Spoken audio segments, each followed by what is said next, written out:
The man didn't reach for his rifle because she looked dangerous. He reached for it because she was standing in his barn at 2 in the morning, covered in mud up to her elbows, and the gray mare, the one the vet had given up on 3 days ago, was breathing steadily for the first time in a week. That was the part he couldn't explain. Not to himself. Not to anyone. Millie Foss had been driving north on the old Caribou Highway when the rear axle on her truck gave out somewhere between Clinton and the next place that had a name worth remembering.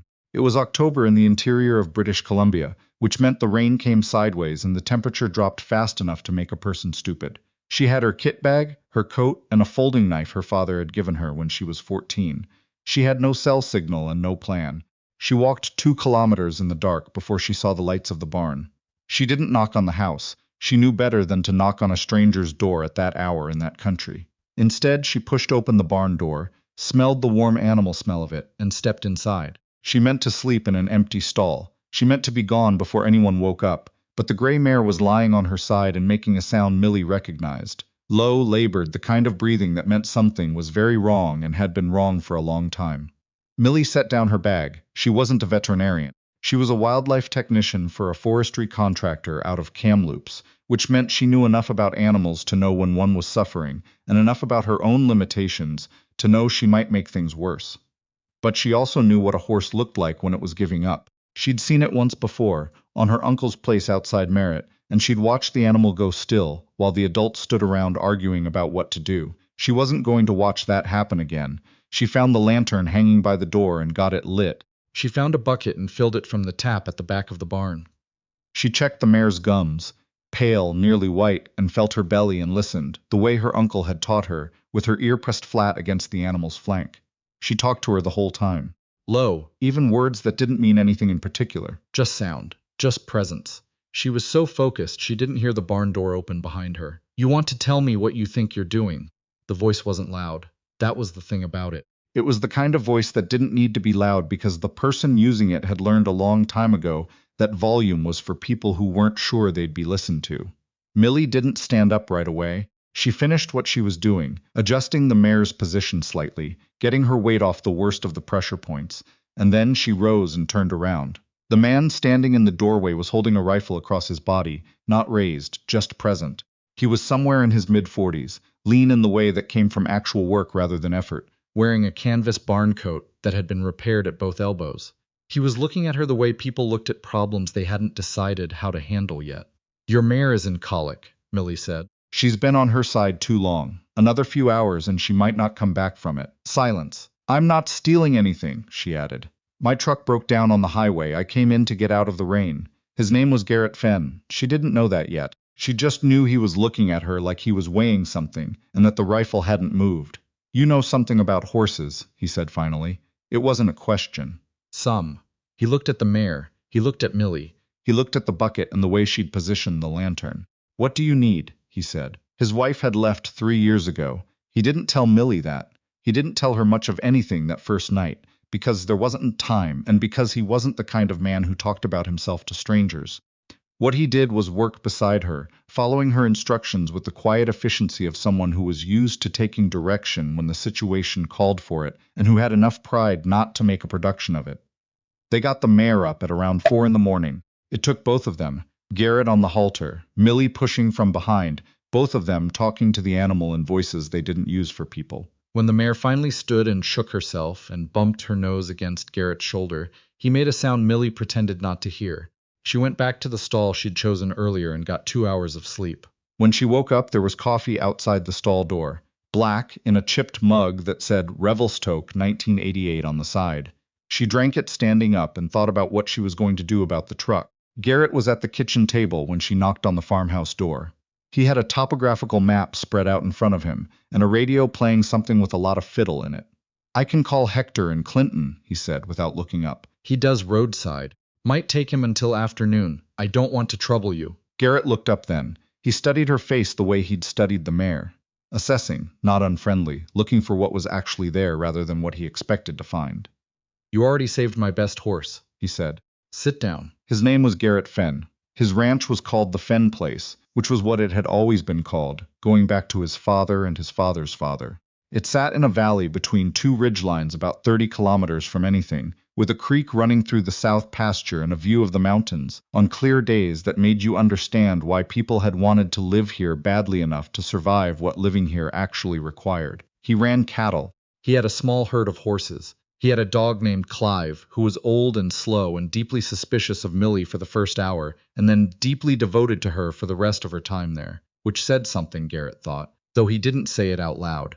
Hector couldn't come until the following day. The axle was worse than Millie had described on the phone, which meant the truck would need to go into Williams Lake, which meant at least 3 days. Garrett didn't make a production of that either. "There's a room," he said. "Was my daughter's? It's just sitting there." Millie wanted to say she'd find somewhere else. She wasn't sure where that somewhere else would be. She looked at his face and saw no pity in it, which was the thing that made her say yes. The trouble started on the second day, in the way that trouble usually started on a place like this. Not suddenly, but as a thing that had been building for a long time and was now becoming impossible to ignore. She was out checking on the mare when she heard the truck come up the driveway. 2 men. She didn't recognize them, but she recognized the way they sat in the truck, the particular looseness of men who expected to be accommodated. Garrett was out on the north pasture. She'd seen him head that direction an hour ago. The men got out and looked at the barn. One of them, older, with a jaw like a fence post, looked at Millie like she was an inconvenience he hadn't planned for. "Fen around?" he said. "He's working," Millie said. "We'll wait." She went back to the barn. Through the gap in the boards, she watched them walk around the yard, looking at things. The equipment, the outbuildings, the fencing along the near pasture. They weren't admiring the view. She didn't know their names then. She found out later that the older one was a man called Doyle, not from the list Garrett kept in his head of people worth knowing, but from a different kind of list, and that he'd been trying to buy the Fen place for the better part of 2 years. Not much because he wanted to run cattle, because there was a resource road access question that made the land valuable to people who didn't care what was on top of it. She found out later that Garrett had said no 3 times, and that the 3rd time, Doyle had stopped asking and started applying other kinds of pressure. What she knew in the moment was that these men were measuring something that didn't belong to them, and that Garrett was 30 minutes away on foot. She took out her phone. She had a faint bar of signal near the barn door, which she'd discovered that morning, and she sent a text to the number Garrett had given her for emergencies. 2 men at the yard. Older one in a red truck. They're walking the property. Thought you should know. She hit send and went back to the mare. Garrett came back faster than the terrain should have allowed. He walked into the yard at a pace that wasn't quite running, but communicated the same thing. The 2 men were still there. There was a conversation that Millie didn't hear the whole of, because she stayed in the barn, but she heard enough to understand the shape of it. Doyle wanted something. Garrett wasn't going to give it. The difference between them wasn't just the thing they were arguing about. It was the fact that Doyle thought enough money or enough pressure would eventually change Garrett's mind, and Garrett had already decided that it wouldn't. The truck left. Garrett stood in the yard for a long moment before he came into the barn. He didn't look angry, exactly. He looked like a man carrying something he was used to carrying, but that was getting heavier. "Friends of yours?" Millie said. He made a sound that wasn't quite a laugh. "How long has this been going on?" she asked. He was quiet for a moment. He stroked the mare's nose. "Long enough," he said. That evening he told her more of it. Not all. He wasn't the kind of man who told everything at once. But enough. Doyle had been buying up parcels along the valley for the past several years, quietly, one sale at a time. Some of the sellers had wanted to sell. Some hadn't. The ones who hadn't had a way of finding their circumstances changing in inconvenient directions. A water right dispute here. A fire inspection there. The kind of complications that a person with no enemies and a clean record still somehow started accumulating. "Has anything happened here?" Millie asked. Garrett was quiet again, which was its own answer. She thought about her truck, the axle. The specific kind of failure that the mechanic in Williams Lake had described as unusual for a vehicle of that age and maintenance history. She didn't say that part out loud. Not yet. On the 3rd morning, the cattle were wrong. She saw it before Garrett did, because she was up early and out to the barn, and she walked past the near pasture on her way back. 14 animals clustered at the fence line on the far end, not grazing, not moving the way cattle moved when they were calm. Standing too close together, heads low, she didn't touch the fence. She walked back to the house and knocked on the door. "Your cattle," she said when Garrett answered. "Near pasture, something's off." He was out there in under 2 minutes. She watched him move through the herd, checking each animal, looking at the ground, looking at the water trough. His face did something complicated. He came back to where she was standing at the fence. "The trough," he said quietly. "Something got into the water." She looked at him. I found the source this morning, he said. Someone ran a line from the upper creek, diverted it through old spoil ground near the north edge. Whatever leached into the water, it's not enough to kill them outright, but it's enough to do damage over time. She thought about Doyle in the yard. She thought about the way he'd looked at the pasture fencing like he was calculating something. This is deliberate, she said. Garrett didn't answer. He didn't need to. You need to call someone, she said. Not Hector. Someone with authority. I know who I need to call. Then call them today. He looked at her. There was something in his face she hadn't seen there before. Not gratitude exactly, more like recognition. Like she'd said the thing he'd been saying to himself for a long time and hadn't been able to act on.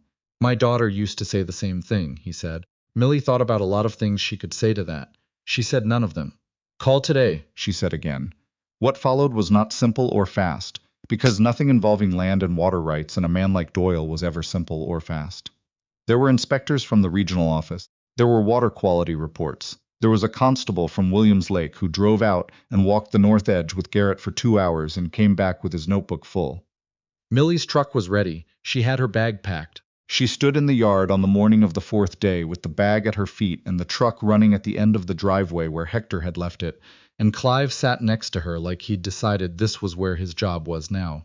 Garrett came out of the house. He had 2 coffees, both in enamel mugs, and he handed her one the same way he'd left coffee outside her stall on the first morning. No ceremony, no explanation, just the thing itself. They stood there in the kind of quiet that had earned itself. The mare is going to be fine, Millie said. I know. The cattle will take some weeks, but if you keep them off the far pasture and switch the water to the West Creek, they should recover without any permanent damage. I know, he said again. She looked at the mountains. The morning was clear, the kind of clear you only got after days of rain, when the sky looked like it had been washed and put back carefully. You could come back, he said. It wasn't a question, and it wasn't a plea. It was a statement offered into open air, without obligation attached to it. She looked at him. To check on the mare, he added. Clive pressed his heavy head against her knee. The mare is going to be fine, she said again. I know, Garrett said, but Clive won't be. She picked up her bag. She put it back down. She picked up her coffee with both hands and looked at the mountains and thought about the job in Kamloops, which started in 3 weeks, and the apartment in Kamloops, which she'd never quite gotten around to making feel like anything. She thought about a mare breathing steadily in a warm barn. She thought about what her father had told her once, about the difference between the life you planned and the life that was actually waiting for you. You don't find it by looking, he'd said. You find it by showing up somewhere unexpected and being honest about what you see. She hadn't understood what he meant then. She thought she might be starting to understand now. I could come back at the end of October, she said, to check on the mare. Garrett nodded once, the way he nodded when he'd already known what the answer would be. I'll leave the barn light on, he said. She did come back at the end of October. And the end of November. She was there for Christmas because the Kamloops apartment had a broken radiator, and Garrett had a wood stove and a dog who now refused to sleep anywhere other than her feet. The investigation into Doyle's activities moved slowly, then all at once, the way these things did. By spring, he was facing 3 separate complaints involving water rights violations and improper land use pressure. 2 of the other ranchers in the valley came forward once they realized they weren't alone. One of them was an older woman named, well, that's her story to tell, not this one. Garrett didn't talk much about winning. He talked about the cattle recovering. He talked about the mare, who had become unreasonably attached to Millie, and who could be heard calling from the barn when the truck turned onto the property road. One evening in March, when the snow was still on the north slopes, but the creek was starting to move again, they were sitting on the porch after dinner, a practice they'd developed without ever deciding to. And Garrett said something he'd been saying in other ways for months but hadn't yet said in words. I don't know what I expected, he said. When I walked into that barn, you expected a thief, Millie said. I expected a problem. And? He looked at her the way he looked at the mountains on a clear morning, like something he was still taking in. You were a problem, he said. Just not the kind I knew what to do with. Millie laughed. It was the kind of laugh that surprised her. Real and sudden, the way good things often were. She thought about everything that had happened since a rear axle failed on a dark highway north of Clinton. The barn, the mare, the coffee left outside a stall door. The way Garrett had taken direction without making a production of it. The way Clive had decided within an hour where his loyalty lay. She thought about what she'd told her supervisor in Kamloops when she'd asked to work remotely through the winter. There's something I'm figuring out, she'd said. Give me until spring. Spring was here. You know what the mare did this morning? She said. What? She let me brush her mane without moving once, the whole time, just stood there. Garrett was quiet for a moment. She doesn't let me do that, he said. I know. He looked at her again. Something shifted in his face. Not dramatic, not the kind of moment that gets described in the language of movies or songs. Just a small adjustment, the way a door settles into a frame that was built for it. Stay, he said. One word. No performance around it. Just the word, offered honestly, in the language of a man who had learned that the most important things got said simply or not at all. Millie looked at the mountains. She looked at the creek catching the last light. She looked at Clive, who had already decided. I already called Kamloops, she said. The creek ran. The mare called softly from the barn. The north slope held its snow for a little while longer, the way good things did. Not forever, but long enough.